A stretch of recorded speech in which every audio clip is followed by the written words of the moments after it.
uma criança me parou, olhou-me nos meus olhos a sorrir, caneta e papel na sua mão. Meu nome é Iradi Lumbieri. Eu nasci em 1º de fevereiro de 1950, no Rio Grande do Sul, Brasil. Conte-nos, como a senhora encontrou as MSCs e por que você entrou no Instituto das Irmãs Missionárias do Sagrado Coração de Jesus? Tá. Então, eu entrei no Instituto não conhecendo exatamente as irmãs, mas conhecendo a minha irmã mais velha, que entrou antes de mim na congregação. Aí ela falava muito para a gente da congregação e, na realidade, quando ela entrou, eu tinha 9 anos de idade. Aí eu também senti essa vontade de ser irmã. Mas bem antes eu acho que eu já tinha vontade de ser irmã, de ser religiosa. Então, lá para os meus 11, 12 anos, eu fiz uma novena para Nossa Senhora de Caravaggio, que é a devoção que nós temos lá no Rio Grande do Sul, em Farroupilha, onde eu nasci. E eu fiz uma novena a Nossa Senhora para realmente sentir se era isso que eu queria, de ser irmã, de ser missionária. Porque o importante para mim era ser missionária. E na nossa escola passavam várias irmãs e vários padres falando sobre vocação. Aí eles perguntavam se a gente queria ser irmã ou para os rapazes se queriam ser padres. Então eu respondi que queria ser irmã missionária, para fazer missão, para participar da missão na igreja. Mas eu não tinha certeza, né? Então eu fiz essa novena Nossa Senhora de Caravaggio e no meio da novena eu sonhei com Nossa Senhora de Caravaggio. E a Nossa Senhora de Caravaggio, engraçado, né? Que ela estava a cavalo, com o menino Jesus no colo, é super estranho, né? E ela falou assim, ó, esse é o seu caminho. Eu fiquei tão contente, mas eu estava no meio da novena. E terminando a novena eu falei para minha mãe, eu quero ser irmã.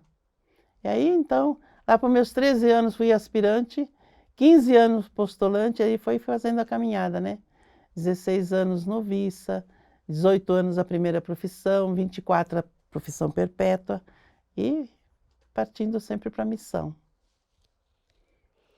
Por gentileza, dê-nos uma breve história de quais funções, lugares no mundo a senhora morou e trabalhou.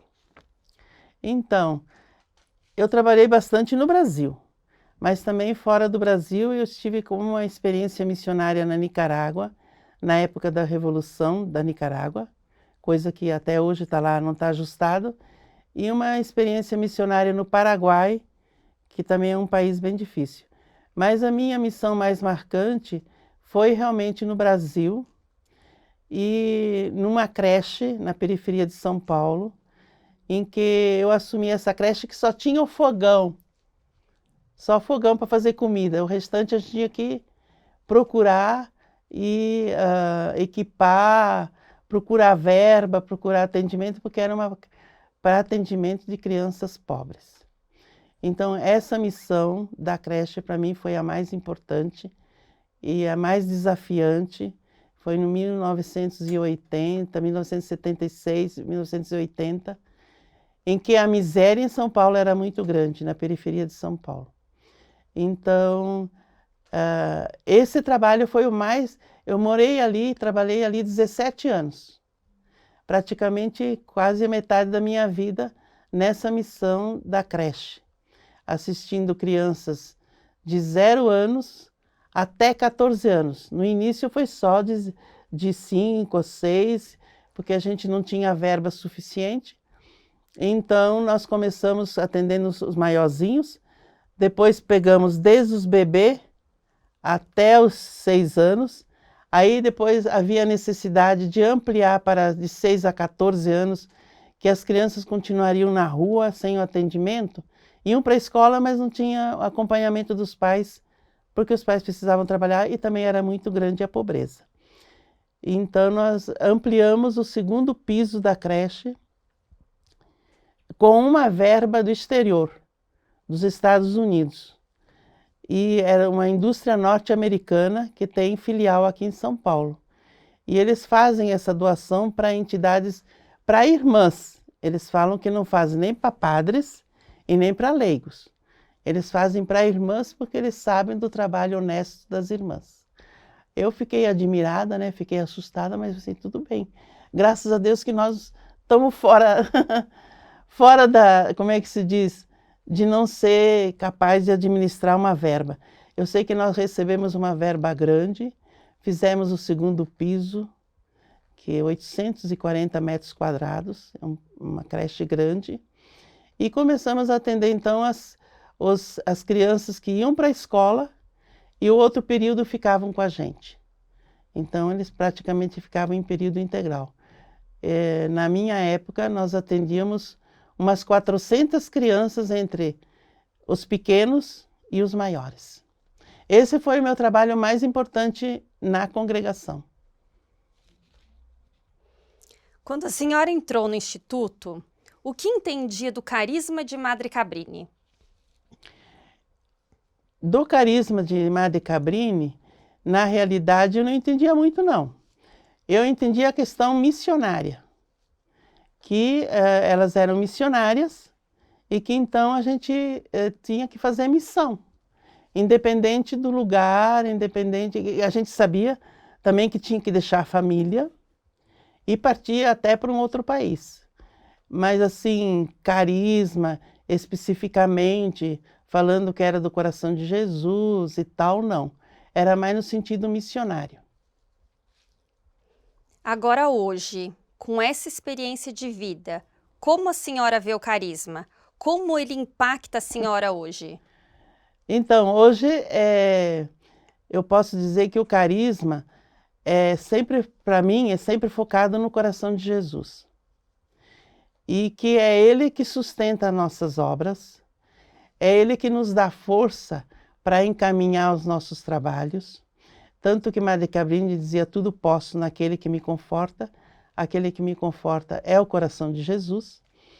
Então, nas dificuldades, nos problemas, né, e tentando solucionar também, né, dentro da missão, os problemas, é sempre focar no coração de Jesus.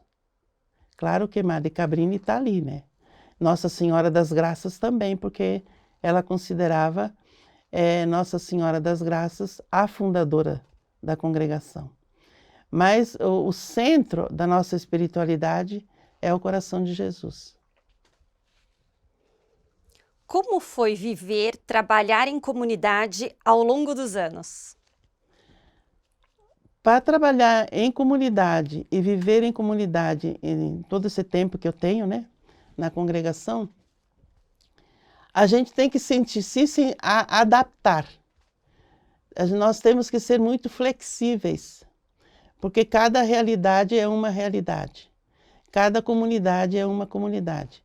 Eu estou agora numa casa de retiro e eventos, totalmente diferente do trabalho de assistência que eu fiz numa creche, no trabalho escolar, que trabalhei numa escola no Rio de Janeiro, em Minas Gerais, de passagem também numa escola, mas a casa de retiro é totalmente diferente. Então, a gente tem que ser flexível. Eu não posso me colocar num trabalho pensando que é só aquele que existe. Eu tenho que ter uma visão ampla e tenho que me adaptar constantemente à realidade. Qual é a experiência mais profunda, mais importante de mudança em sua vida como irmã? O que nessa vida mais impactou o seu coração? Olha, essa pergunta do que mais impactou a minha missão, meu trabalho como irmã, eu já falei, né? Que foi o trabalho da creche. Mas eu não posso dizer que também a passagem por Nicarágua, a passagem por Paraguai, a passagem por outros estados do Brasil, como Paraná, Rio de Janeiro, Minas Gerais, e São Paulo, que foi o maior tempo que eu tenho, não tenha sido importante. todos eles para mim foram importantes. Como a senhora descreveria sua missão atual? A minha missão atual é uma missão desafiante, porque nós não temos, assim, dentro da congregação, casas de retiro e eventos. Nós temos aqui no Brasil e ainda iniciando lá na Argentina, mas na Argentina parece que ficou fechado esse trabalho há muito tempo. E no Brasil nós temos essa de São Paulo, que existe há bastante tempo, e a do Rio de Janeiro. Mas não é como se diz, o forte da congregação. Então a gente faz o trabalho pensando, será que isso é missão? Será que isso não é missão? Então, nesse tempo que eu estou ali, administrando por 3 anos, eu vejo assim que a casa ficou muito para atendimento de padres e irmãs, pessoas que procurassem a casa para fazer as suas assembleias, seus retiros, seus cursos. E um pouco fechada para a realidade do bairro, que é periferia. Então eu estou abrindo esse atendimento para a periferia. E isso está valendo muito. A gente está atendendo atualmente o pessoal da periferia, as paróquias, especialmente os jovens, porque eles não podem pagar, porque em geral a gente cobra, né, para atender nessa casa. Então os jovens da periferia não podem pagar integralmente o uso da casa. Então o que eu faço? Eu faço atualmente o atendimento das paróquias com os jovens, adolescentes, crianças. Eles vêm e passam um final de semana ou um dia e fazem a sua própria alimentação, trazem a equipe para eles, e eu só peço uma taxa para cobrir água, luz e gás. Então eu vejo nesse momento isso aí como uma missão, que eu não estou aí só para atender quem pode pagar, mas eu estou aí também para auxiliar as pessoas em volta, que moram em volta da nossa casa, que são as paróquias, e são paróquias de periferia, e que não podem pagar. Mas eu coloquei mais a questão da juventude, porque a juventude é que mais precisa do nosso apoio.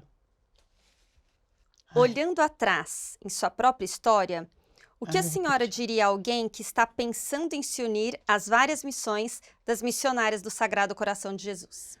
Então, como eu já falei, a pessoa que quer entrar, né, na nossa congregação, que gostaria de ser irmã ou ser religiosa, ter o espírito aberto, aberto a todas as culturas, não fazer distinção de raça, de países, procurar assim ampliar o seu conhecimento em todas as áreas. Eu não posso ser só professora, eu não posso ser só assistente social, eu não posso ser só irmã que reza, eu vim para a congregação só para rezar. Aí tem que procurar uma outra congregação, tem que procurar as contemplativas, né? No nosso caso, nós somos irmãs missionárias, o Sagrado Coração de Jesus, o nome já diz missionária, então tem que partir para a evangelização, para a assistência, para a educação, em todos os âmbitos. Em poucas frases, como a senhora explicaria, descreveria essa sua vida maravilhosa para uma jovem que está pensando em tal vocação? Então, a jovem que está pensando em uma vocação missionária, como eu falei anteriormente, ela tem que ser uma jovem aberta a todas as realidades, a todas as coisas, e principalmente ela tem que ter esse sentido espiritual, focar-se em Jesus, focar-se naquilo que a igreja pede, aquilo que a congregação pede, não sair desse foco, porque quando você sai para outros focos, aí você procura o seu próprio interesse, e o seu próprio interesse não vai muito longe. Na opinião da senhora, quais são as maiores forças do Instituto? As maiores forças do Instituto, eu penso que é o próprio carisma. O carisma que nós temos, que nos leva e nos impulsiona para a missão. Dentro do carisma, a gente tem todas as orientações da igreja e sempre atualizamos as nossas orientações com capítulos gerais, capítulos provinciais, com assembleias, com retiros. Então, é grande, né, a nossa possibilidade dentro do Instituto, nesse sentido. Obrigada. Obrigada, irmã.